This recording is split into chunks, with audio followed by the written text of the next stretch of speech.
À la une de l'actualité de ce lundi, l'ambassadeur d'Israël en Côte d'Ivoire est en fin de mission. Il a eu une rencontre aujourd'hui avec le chef de l'État.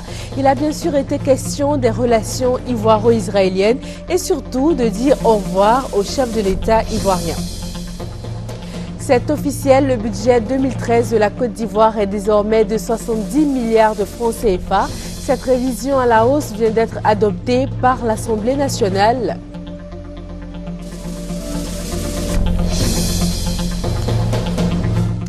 33,58% d'admis au baccalauréat 2013. Les résultats sont tombés cet après-midi partout dans le pays. Bonsoir, merci de vous informer sur RTI 1. L'ambassadeur d'Israël en Côte d'Ivoire est à la fin de sa mission diplomatique dans le pays. Il a rencontré aujourd'hui le chef de l'État ivoirien pour un dernier entretien en tant que représentant de son pays sur le sol ivoirien. Le reportage de Viviane Naïma.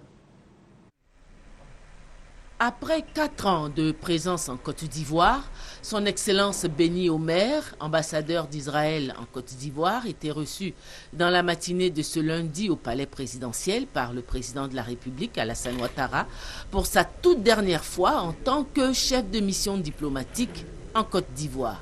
Avant son départ, il a fait avec le président de la République un point des nombreux projets de coopération dans les domaines de l'agriculture, des infrastructures, de l'énergie, des projets en cours de réalisation et auxquels il a contribué en tant qu'ambassadeur d'Israël en Côte d'Ivoire.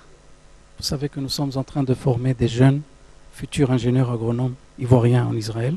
Cette année, on a eu un groupe de 5, c'est les premiers.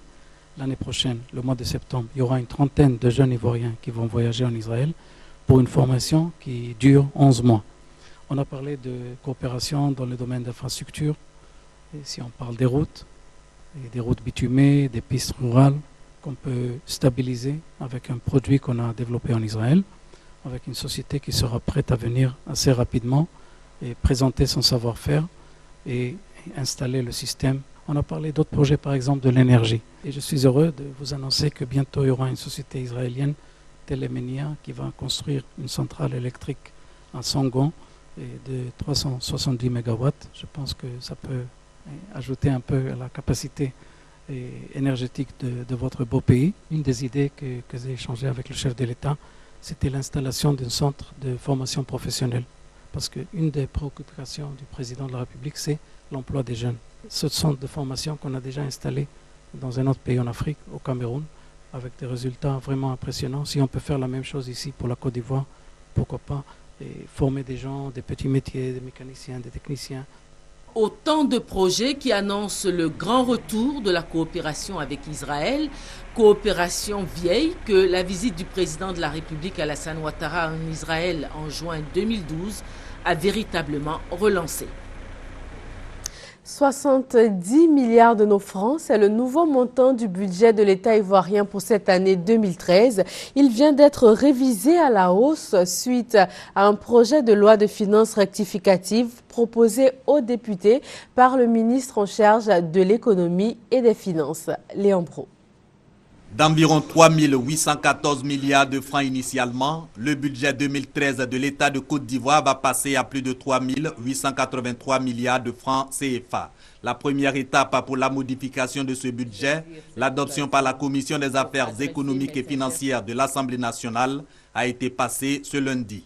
C'est à l'issue de 4h30 de débat, soit de 10h à 14h30, le temps pour la ministre chargée de l'économie et des finances de convaincre les députés sur les motivations de cette hausse budgétaire.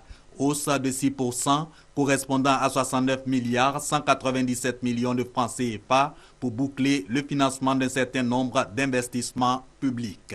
Nous avons par exemple des projets aussi importants que l'autoroute du Nord.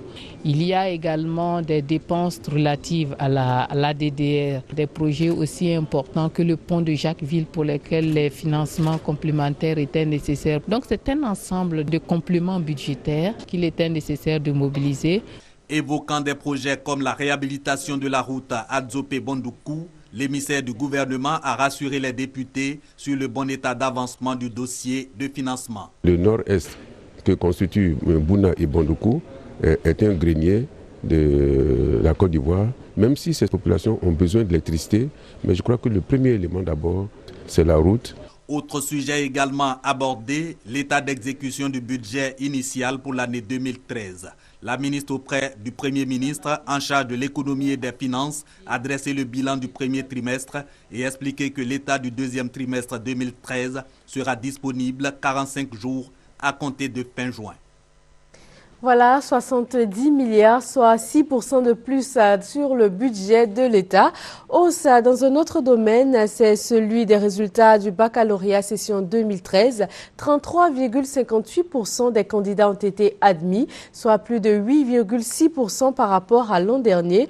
L'ambiance lors de la proclamation des résultats avec Beket Aliko et Adama Kone.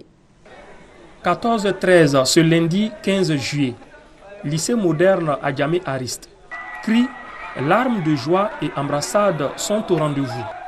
Ils sont tout heureux, ces admis au baccalauréat 2013. J'ai eu la mention avec 269 points, 14 en maths et 17 en physique. Donc ce soir, on va rendre gloire à Dieu. On va vraiment célébrer le Seigneur des Seigneurs, qui est Jésus. J'ai eu mon baccalauréat cette année scolaire. Je suis très ravie parce que j'ai beaucoup travaillé. Je me suis battue à fond. J'étais à l'internat, mais malgré les moustiques et les difficultés de là-bas, je me suis en sortie. Je suis très fière. Je viens d'obtenir le bac A2 avec mention passable. Vraiment, c'est les sentiments de joie qui sont dans mon cœur. La seule chose que je veux dire, c'est merci à Dieu. J'ai trop souffert. Merci à Dieu. Merci, merci, merci, merci. Merci, merci, merci, merci Seigneur. Après le lycée moderne d'Adjamé, direction le collège moderne de Cocody. Là, l'ambiance est tout autre pour ceux qui n'ont pas réussi à franchir la barre de 200 points.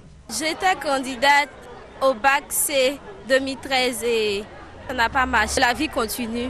L'année prochaine, j'espère recommencer et avoir mon bac avec la mention. Le taux de réussite du bac général, technique et artistique est de 33,58%, soit un bond de 8,36 points par rapport au taux de l'année dernière de 25,22%. Taux de réussite satisfaisant à Boaké. Là-bas aussi, les candidats admis ont manifesté leur joie. Les moins chanceux ne peuvent cependant retenir des larmes. Ami Sissoko et Charles Tatou. Ça y est, les résultats du bac 2013 sont tombés. Candidat approché. Tout le monde est passé par là. Candidat approché. 10 242 candidats qui ont affronté les épreuves du bac dans la région de Gbeke sont désormais fixés sur leur sort. Je suis heureux. Aussi, je dédie cette réussite à ma maman. J'ai passé le bac 3 fois. Je viens de l'obtenir. Enfin, j'ai eu mon bac. Depuis l'an passé, j'attendais ce moment-là. Vraiment, je dis merci au Seigneur. Après une année scolaire relativement calme et des épreuves jugées abordables dans l'ensemble, le pourcentage des bacheliers promotion 2013 de Gbeke est au-dessus du taux national, avec 35,31% pour la draine 1 et 37,19% pour la draine 2 contre 33,58%. Pour les candidats du centre Nebo 1, je suis fier de vous. Vous avez fait un bac propre, sans fraude. Vos enseignants, vos parents peuvent être fiers de vous. Cependant, dans certains centres, c'est une amertume pour des candidats à l'image de Ouattara Nkongo Adeline en série A2. Je n'ai pas encore retiré ma collante. Je ne sais pas qu'est-ce qui n'a pas marché. Mais en tout cas, ça n'a pas marché. Ça sera ma 4e année, mais je compte reprendre. Dans le centre Nebo 1, 102 candidats auraient pu éviter l'échec s'ils avaient obtenu leur moyenne de classe. Des réclamations peuvent porter sur des erreurs. S'il y a des erreurs dans l'orthographe des noms et prénoms, erreurs sur le numéro de table ou le matricule, erreurs ou omission des dates et lieux de naissance, ce n'est pas la peine de vous énerver et de déchirer l'attestation. Adressez-vous au secrétariat pour de plus amples informations. Les inscriptions pour l'année scolaire 2013-2014 se dérouleront du 15 juillet au 15 septembre prochain. En somme, 215 382 candidats ont composé au baccalauréat cette année dans tout le pays. 55 124 sont admis. La direction des examens et concours annonce 33,58% de réussite au plan national. Quant à la ville de Grand-Bassam, elle enregistre 46,01% d'admis. Le reportage de Francis Boifo. 33,58%. C'est le taux de réussite du baccalauréat session 2013, comparativement à celui de 2012 qui s'élevait à 25,22%. Les résultats de cette année enregistrent une hausse de 8,36% avec 55 124 admis sur les 215 382 candidats inscrits. Tous ces résultats qui sont en train de s'améliorer sont l'expression de la quiétude, de la tranquillité et de l'apaisement du front social. Ces acquis ont permis aux candidats, à leurs parents et à tous les acteurs de travailler dans la sérénité. Des perspectives meilleures sont envisagées par le ministre de l'Éducation nationale et de l'enseignement technique pour faire de l'école ivoirienne une école de réussite en insistant davantage sur la qualité du travail et des diplômes délivrés. La ville de Grand-Bassam enregistre le plus grand taux d'admis avec 46,01% et Gagnoua ferme la marche avec 23,42%. La proclamation des résultats du baccalauréat ce lundi boucle la série des examens à grand tirage du ministère de l'Éducation nationale et de l'enseignement technique. Cette proclamation coïncide avec le début du processus d'inscription en ligne des élèves des classes de 5e à la 3e et de la première à la terminale. La rentrée scolaire 2013-2014, elle, est fixée au 16 septembre 2013. Voilà, plus que le brevet de technicien supérieur pour refermer la page des examens de fin d'année. Les épreuves sont prévues pour fin juillet, début août. Quittons les centres d'examen pour les gares de transport en commun. Les véhicules de transport urbain sont invités à se conformer aux règles, sinon c'est la fourrière. L'opération a effectivement démarré sur le terrain ce lundi. Le reportage de Francis Boifo. La phase de répression des véhicules de transport en commun, taxis compteurs, communaux et véhicules banalisés, est-elle rentrée en vigueur ce lundi comme annoncé? Pour ce qui est des contrôles routiers, aucune affluence des forces de l'ordre dans les rues de Yopougon, Plateau et Cocody où l'on est passé. Cependant, un constat. Plusieurs taxis communaux ont garé, de même que les véhicules banalisés communément appelés Waro-Waro. Nous avons constaté que pratiquement nos gares sont à peu près vides par rapport à l'arrêt des Waro-Waro intercommunaux. En tant que chargeur, c'est de ça nous vit. Donc déjà ça nous fait un manque à gagner. Un manque à gagner pour certains propriétaires de véhicules banalisés. Ils disent être confrontés à une équation. Mais nous, les Waro-Waro intercommunaux, on ne sait même pas où on va se diriger. On nous dit de faire les pièces, mais on ne sait pas où on va se diriger. Il y a deux structures, il y a politique et puis il y a Sotique. On ne sait pas où on va aller faire les pièces. Il y a au moins 4 voitures sur la ligne. Tous les 4 Waro-Waro sont garés. Par rapport à la situation, il faut qu'on nous montre les lieux sûrs où on doit aller se mettre à jour. Souvent on nous dit Bénet, souvent on nous dit Sotique, souvent on nous dit politique, souvent on nous dit IGTCI. Je ne sais pas où aller se mettre à jour. Ignorance ou manque de communication? En tout cas, l'on retient que l'annonce de la phase de répression des véhicules n'ayant pas les documents administratifs tels que la patente, le certificat de visite technique et l'assurance du transport public voyageur a eu une influence sur le trafic routier ce lundi. Ça fait 1 heure du temps que j'attends ce véhicule ici. Et c'est maintenant que j'ai eu le véhicule. Il faut dire qu'aujourd'hui, il y a trop de monde par rapport à avant. Et surtout à cette heure-là, généralement, on a les taxis un peu plus facilement à cette heure. Mais à ce moment-là, vous voyez qu'il y a du monde et puis il n'y a pas de taxi. Donc ça veut dire qu'il y a un problème. Les autorités en charge des transports indiquent que l'opération de répression vise à normaliser le transport interurbain et à assurer la sécurité des usagers.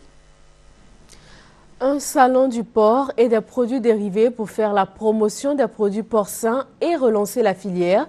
Quel est l'état actuel du secteur porcin en Côte d'Ivoire? Hugues Blé, réponse. La peste porcine qui a conduit à l'abattage de 60% du cheptel en 1996 et les différentes crises socio-politiques de 1992 à 2012 ont été des moments difficiles pour la filière porcine en Côte d'Ivoire. Fini les crises, la redynamisation est en marche. Un plan de relance était nécessaire d'un coût global de 4,8 milliards de francs CFA. Nous allons parler dans le cadre de ce plan du renforcement des capacités des acteurs et de l'assistance technique qu'il faut donner à tous les producteurs dans le secteur porcin. Le plan de relance de la filière porcine avec des moyens qui ont besoin d'être renforcés, les solutions aux préoccupations des 1500 éleveurs en quête notamment de financement.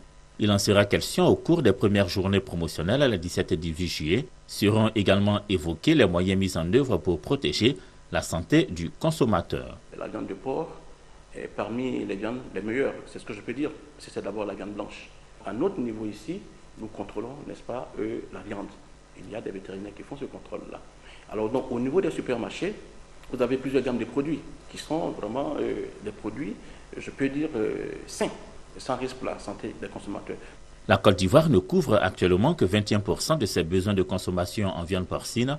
Les premières journées de la viande de porc et des produits dérivés de ce mois de juillet viennent encourager éleveurs et transformateurs à produire davantage pour combler ce manque.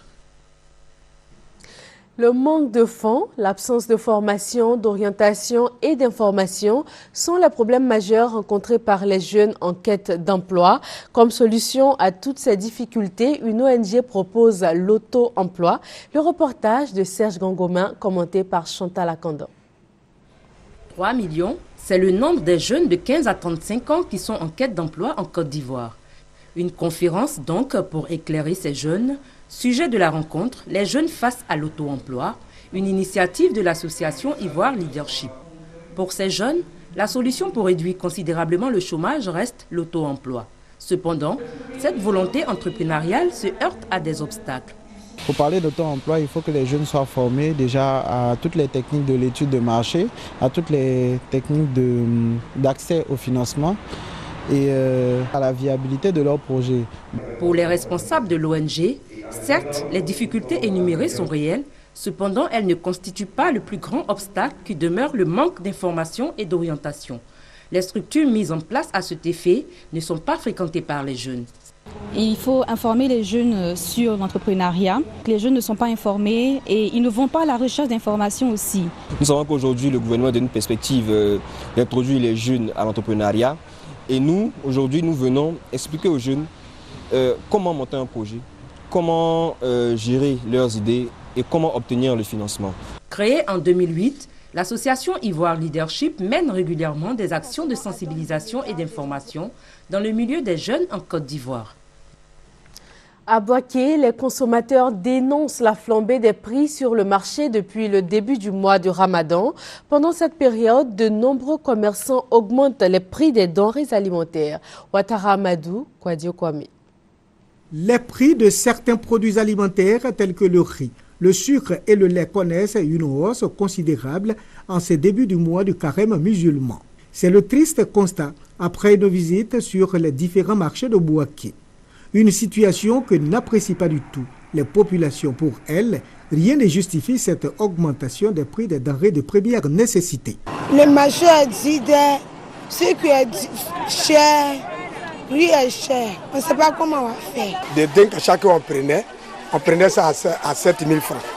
Mais maintenant, c'est à 7 500. Le 25 kilos là. Non, on peut dire que c'est l'État. L'État doit contrôler ceux qui sont les grossistes là. Quand ça domine les grossistes, ça va dominer sur nous.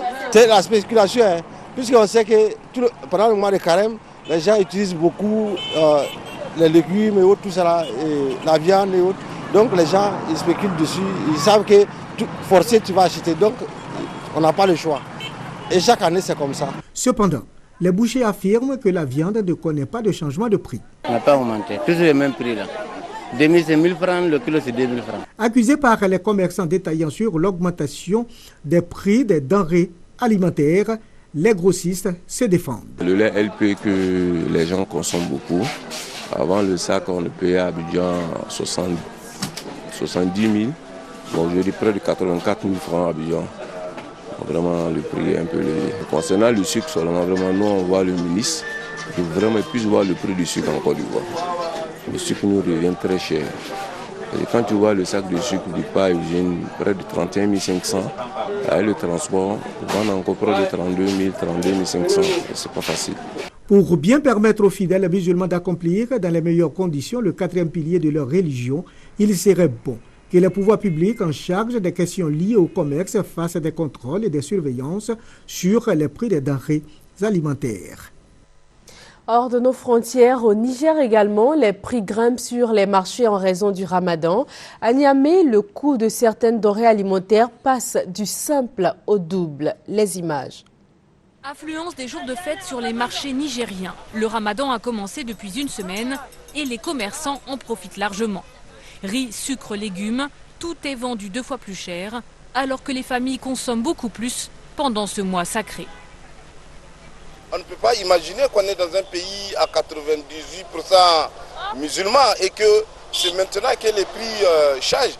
C'est-à-dire que les vendeurs ont toutes les astuces, tous les moyens de s'expliquer par rapport à la montée des prix. Et ça, ce n'est pas correct, moi je pense. Ce qu'on achetait à 500 francs CFA, aujourd'hui il faut débourser 1000 francs CFA. Tout coûte cher maintenant. Même le citron et le gingembre que nous produisons chez nous coûtent cher. On ne peut rien acheter. C'est un fait, le pays produit très peu à cause des mauvaises conditions climatiques.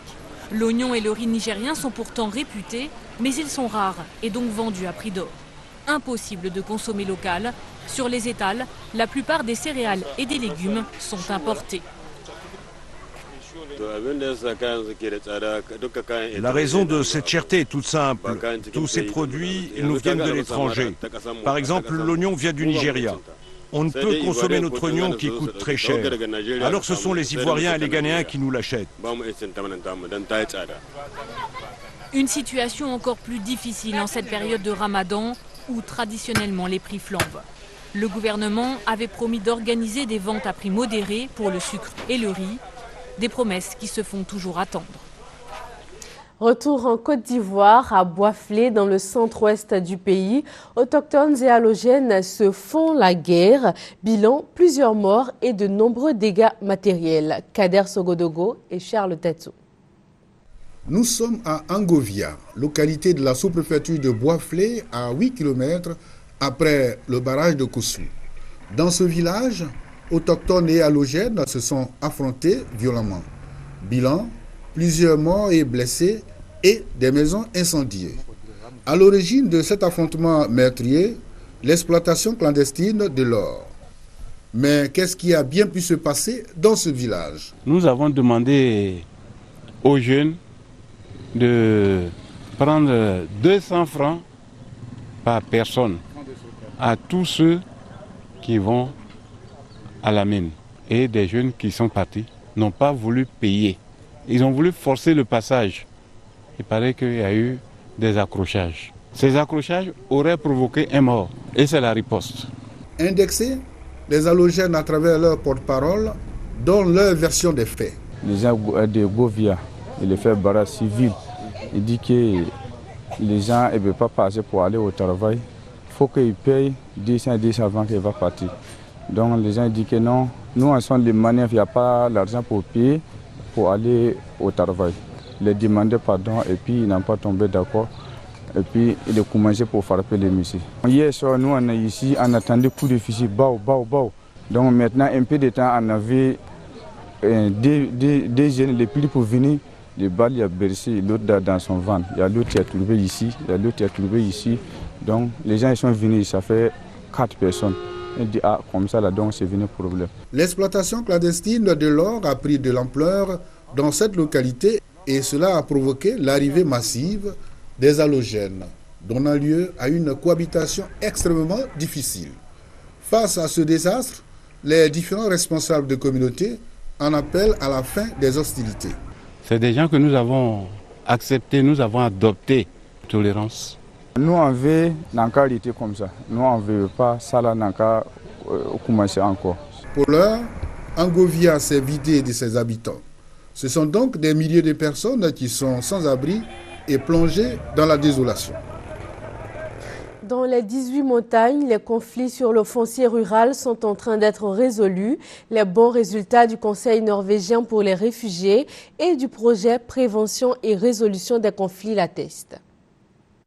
Les récentes crises politico-militaires ont davantage affecté l'ouest de la Côte d'Ivoire.